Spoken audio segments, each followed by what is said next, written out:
Olá, meus amigos, sejam todos muito bem-vindos ao canal Politizando. Eu sou o William Jacob e vou trazer para vocês aqui os números divulgados por um instituto de pesquisa que ouviu eleitores da cidade de Belo Horizonte para as eleições e para ver quem que o pessoal quer que seja o próximo prefeito da cidade.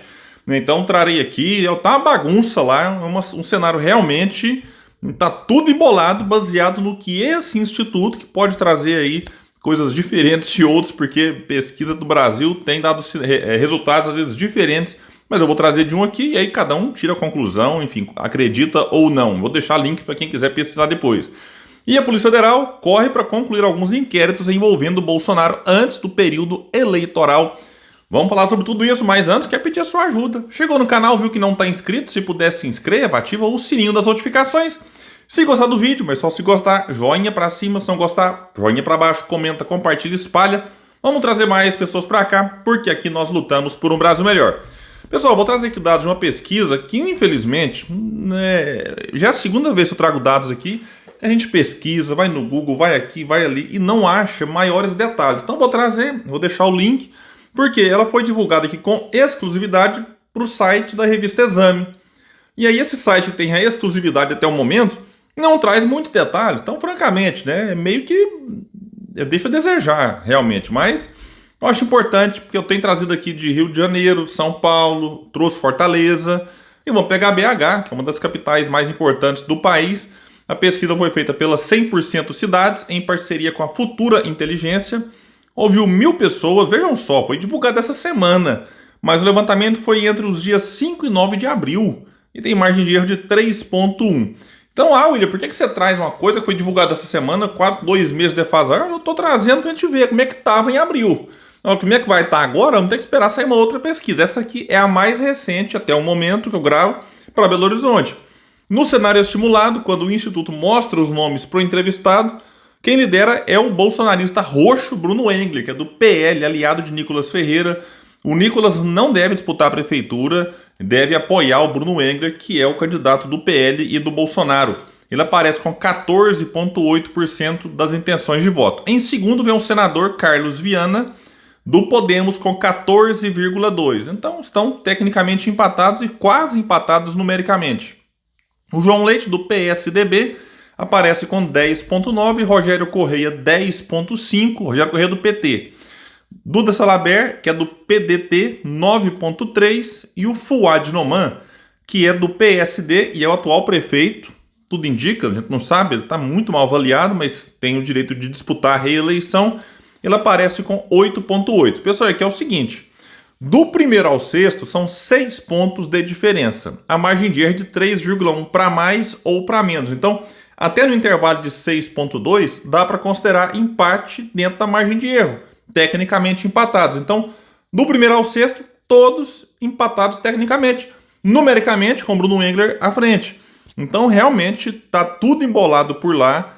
O atual prefeito, Fouad Noman, que era vice do Calil, como o Calil saiu para disputar o governo do estado, ele assumiu lá em 2022 e não está conseguindo emplacar, vai ter muitas dificuldades se realmente quiser disputar a reeleição. Atrás dele, aqui em sétimo lugar, vem Ana Paula Siqueira da Rede, com 3,4%, o Gabriel Azevedo, do MDB, com 1,9%, Bela Gonçalves, do PSOL, com 1,3%, Luísa Barreto, do Novo, com 0,5%, branco e nulo, 11,7%, indecisos, 12,6%. Agora, no cenário aqui na pesquisa espontânea, que é sem falar nome de ninguém, o entrevistado responde quem ele quiser, aí o cenário muda completamente. Aquele que estava em sexto, que é o atual prefeito Fouad Noman, agora lidera, com 7,1%, e o Engler, que liderava lá atrás, aparece agora em segundo com 6,4%. Rogério Correia, do PT, com 4,7%. Duda Salabert, do PDT, com 2,6%. Os demais candidatos não somam mais de 2%. E aqui a gente vê que o número de indecisos chegam a 59,2% e 10,2% votariam branco, nulo ou em nenhum. Então quase 70% aqui em disputa no cenário da pesquisa espontânea. Então, gente, como eu disse, infelizmente não temos mais dados dessa pesquisa e vamos aguardar, ver se sai outra que nos traga mais informações. De todo jeito, lá eu acho que tem uma grande chance do candidato do Bolsonaro, que lidera aqui, ir para o segundo turno, se tiver de fato segundo turno, Resta saber quem vai ser o outro, né, candidato. Se vai ser o atual prefeito, se ele conseguir emplacar, se vai ser alguém, digamos, do campo progressista, e aqui então o Rogério Correia aparece melhor colocado do que a Duda Salabert. Então falta muita coisa para acontecer, e Belo Horizonte, na minha opinião, tem um cenário bastante aberto, porque, por exemplo, em São Paulo, eu acho que deve dar lá segundo turno entre Nunes e Boulos. Você pega o Rio de Janeiro, eu acho que arrisca o Paes vencer no primeiro turno. Mas se tiver segundo turno, será entre Paes e o Ramagem.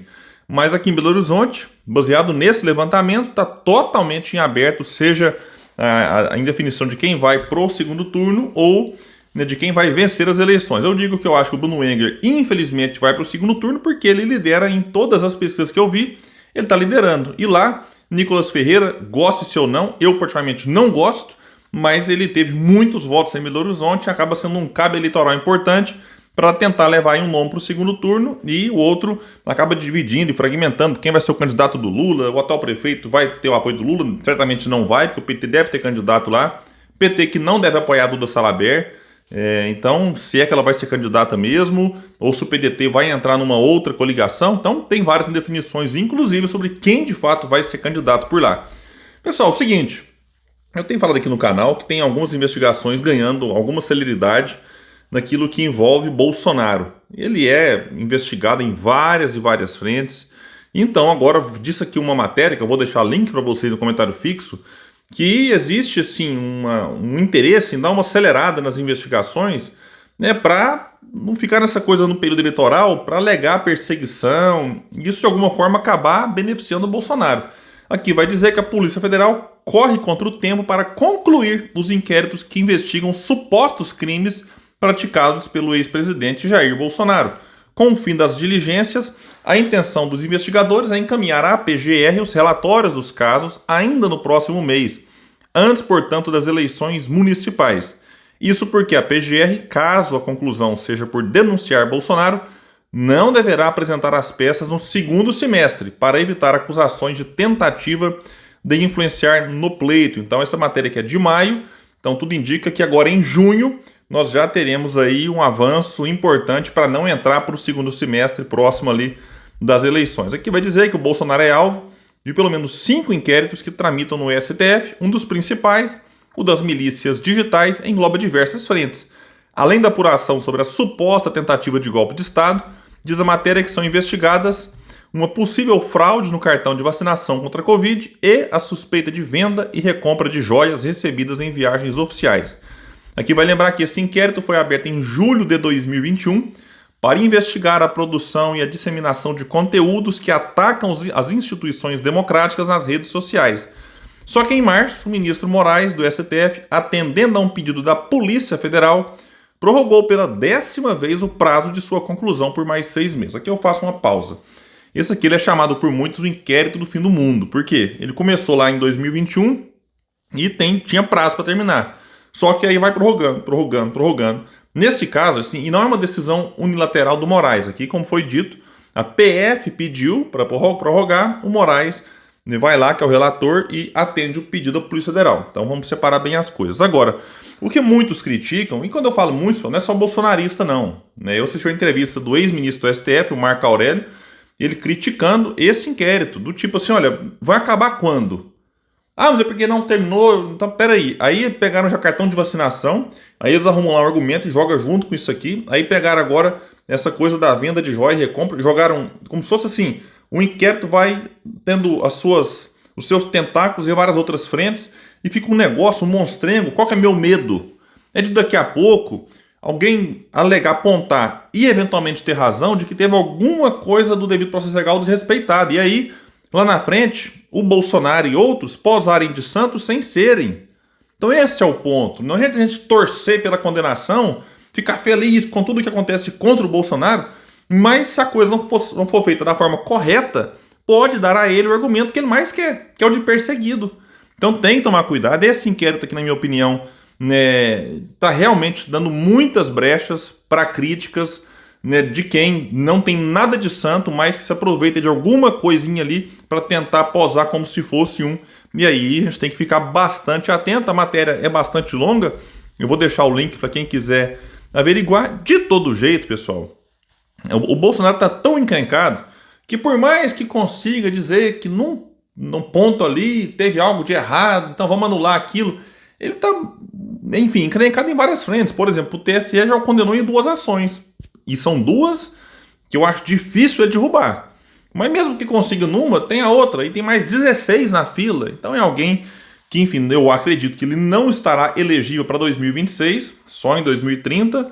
E que se ele escapar da cadeia, eu acho que vai ser por conta de algum acordo feito nos bastidores, porque não dá para negar a questão das joias. As joias aqui entraram no Brasil de uma forma muito esquisita, aí parte ficou retida, parte não ficou, ele achou que era dele, vendeu, depois recomprou, aí tem lá os dados, as conversas, não tem como negar isso aqui. Agora vamos ver se de fato ele será ou não condenado, se for, que ele tenha respeitado para ele lá o devido processo legal para que não tenhamos uma espécie de nova Lava Jato, né? Então fica o alerta. Bom, pessoal, então é isso. Eu fico por aqui. Quem puder, espalha, compartilhe o vídeo. Vamos trazer mais pessoas para cá, porque aqui nós lutamos por um Brasil melhor. Valeu, gente. Até mais.